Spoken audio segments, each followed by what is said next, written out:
یہ کہانی ہے ایک نورانی رات کی جب اللہ تعالیٰ نے اپنے ایک عظیم پیغمبر کو پیغام بھیجا۔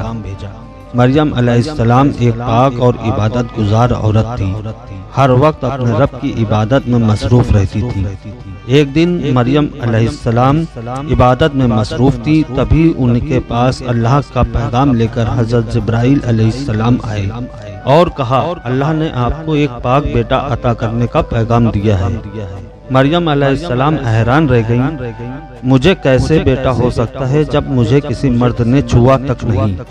جبرائیل علیہ السلام بولے، یہ اللہ کا حکم ہے، جب وہ کہہ دے ہو جا تو سب ہو جاتا ہے۔ مریم علیہ السلام نے ایک سنسان جگہ میں پناہ لی، وہاں ایک کھجور کے پیڑ کے نیچے اللہ کے حکم سے حضرت عیسیٰ علیہ السلام کی پیدائش ہوئی۔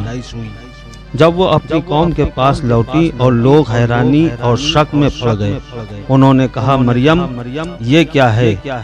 مریم علیہ السلام چپ رہیں، پھر انہوں نے اپنے گود میں بیٹھے بچے عیسیٰ علیہ السلام کی طرف اشارہ کیا۔ تب بچہ اللہ کے حکم سے بول اٹھا، میں اللہ کا بندہ ہوں، مجھے کتاب دی گئی ہے اور مجھے نبی بنایا گیا ہے۔ لوگوں کے چہرے پہ خاموشی چھا گئی، انہوں نے اللہ کا معجزہ اپنی آنکھوں سے دیکھ لیا۔ وقت بیت گیا، حضرت عیسیٰ علیہ السلام بڑے ہوئے، انہوں نے دنیا کو اللہ کی رحمت اور قدرت دکھائی۔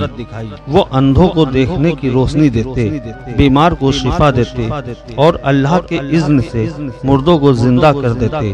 ان کے معجزے سب کو حیران کر دیتے تھے، لیکن عیسیٰ علیہ السلام ہمیشہ کہتے، میں صرف اللہ کا بندہ ہوں، سب کچھ اس کے حکم سے ہوتا ہے۔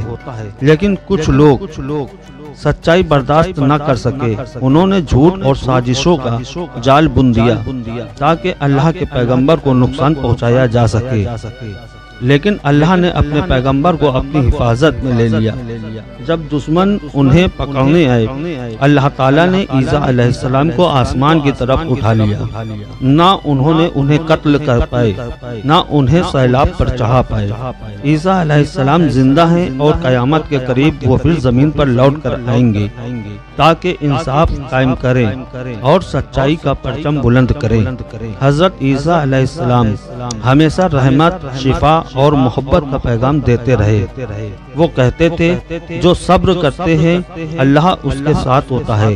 آج بھی ان کا پیغام دنیا میں روشنی کی طرح پھیلا ہوا ہے کہ ایمان اور یقین سے ہی معجزہ پیدا ہوتا ہے۔ حضرت عیسیٰ علیہ السلام اللہ کی رحمت کا زندہ معجزہ ہے۔ کہانی پسند آئی ہو تو لائک اور سبسکرائب کریں۔